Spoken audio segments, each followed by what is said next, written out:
Libra, hello! Welcome dito sa iyong first week of March reading. March 1 to 7. Maraming salamat sa ating mga YouTube channel members. Shoutout sa inyo. Maraming salamat din sa mga nag-subscribe sa ating YouTube, mga nag-like and follow sa ating Facebook page, Instagram and TikTok. Sa mga bago, hello and welcome. Don't forget to subscribe, like, and follow sa ating YouTube and Facebook page. Regarding personal readings naman, dumiretso lang kayo sa aking FB page. Malapit nang mapuno yung slots natin for March. Mag-PM lang kayo doon kung magbubook kayo or mag-i-inquire. Nako Libra, mukhang kailangan mong mag-budget. Tipid-tipid kasi mukhang hindi ngayon, hindi sky is the limit ang pera at material, Libra. Ayan, so maging wise ka. Pwedeng iba kakapusin kayo ngayong first week pagdating sa material or pera.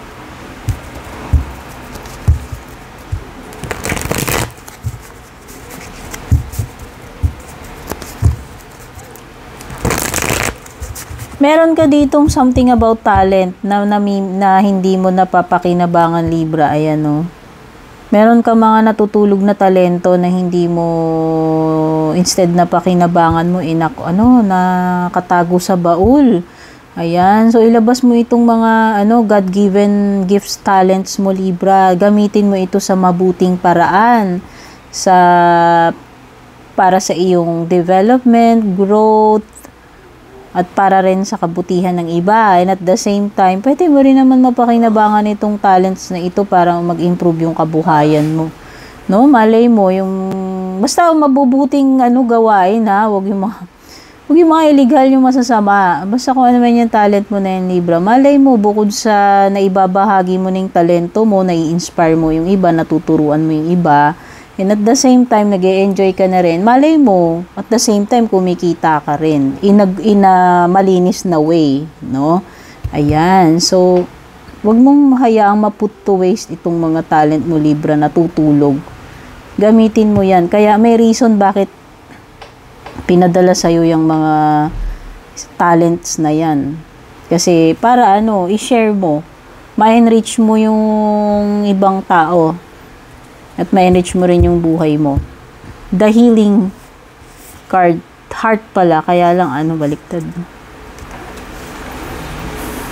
So, pwedeng iba sa inyo if you are galing sa mga past hurts, romantic man yan, hindi. Pwedeng hindi pa kayo totally recovered ngayon, Libra. Kung may mga naranasan kayong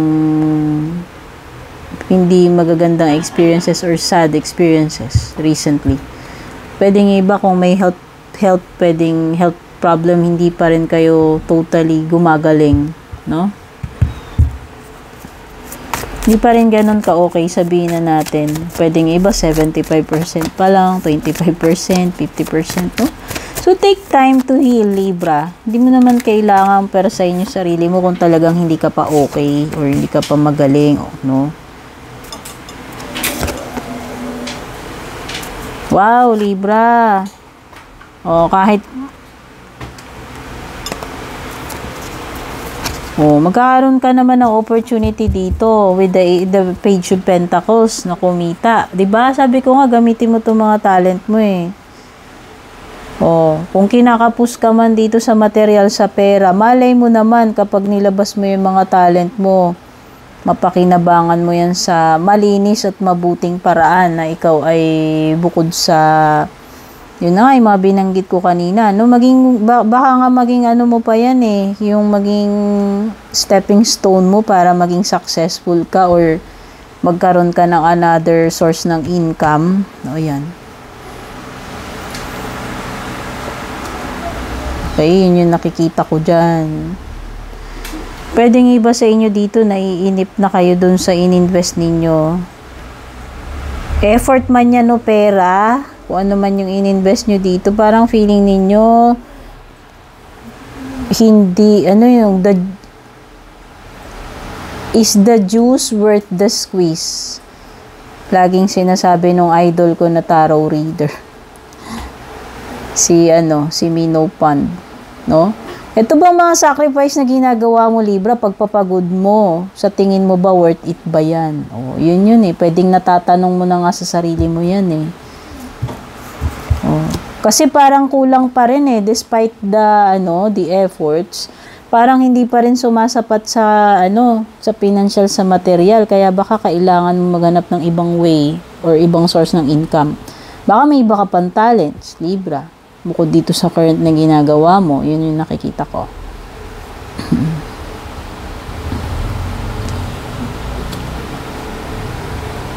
Okay, pwedeng iba nakikling pa rin kayo dito sa past, kaya hindi kayo mag-heal. Pwedeng iba naging dependent kayo dito sa past na to eh, hindi ko alam eh. Sa childhood ba yan? May kinalaman ba sa sa past relationship? Basta parang yung iba dito, pwedeng yung pagiging broken-hearted ninyo, itong pagiging hindi nyo pa okay, hindi pa fully recovered is may kinalaman sa past. Kung nagkaroon man kayo ng mga hindi magagandang memories in the past, romantic man yan sa family or sa iba. Okay? Parang yun yung cause ng ninyo ngayon. Bakit ngayon scarred pa rin kayo or hindi pa rin kayo nakaka-recover? Pero Libra, mukhang may ma-achieve kang maganda ngayong first week. Sabihin na natin. Another milestone for you. No? Naniniwala ko milestone to. May big time ka na ma-achieve. Ngayong first week of March, pustahan tayo dyan. So, tingnan na natin love life mo, Libra. Meron kang makukumpleto eh. May matatapos ka yan. Another milestone, another achievement. Baka yung iba magle-level up yung FB page nyo, YouTube channel ninyo. Na-reach nyo na yung 100,000 subscribers.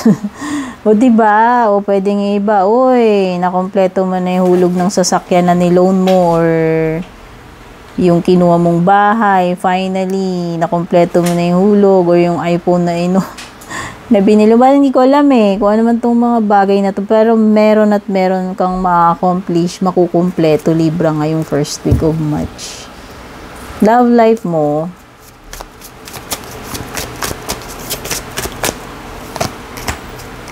understanding and responsibility. Wow!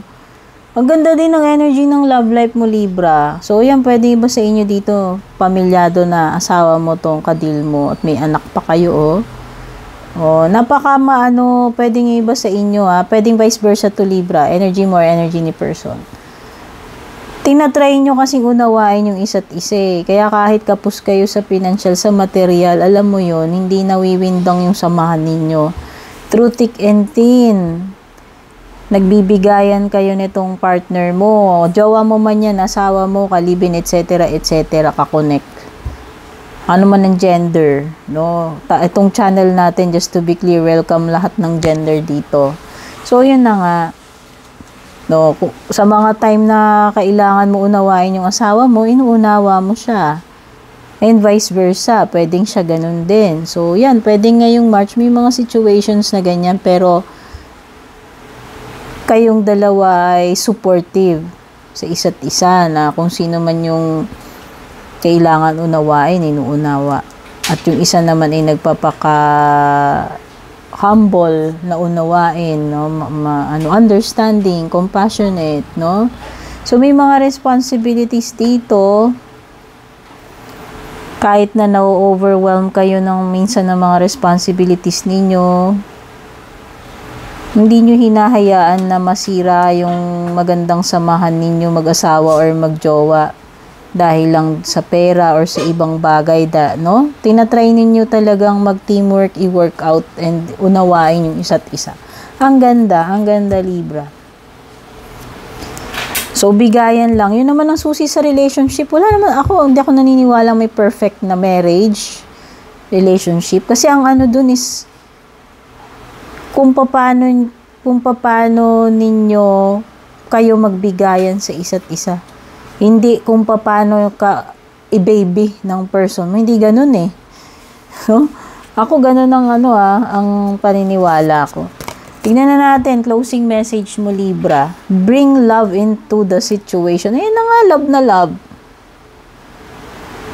Kaya kung medyo nawawalan ka ng bawa medyo natataas na yung kilay mo, Libra.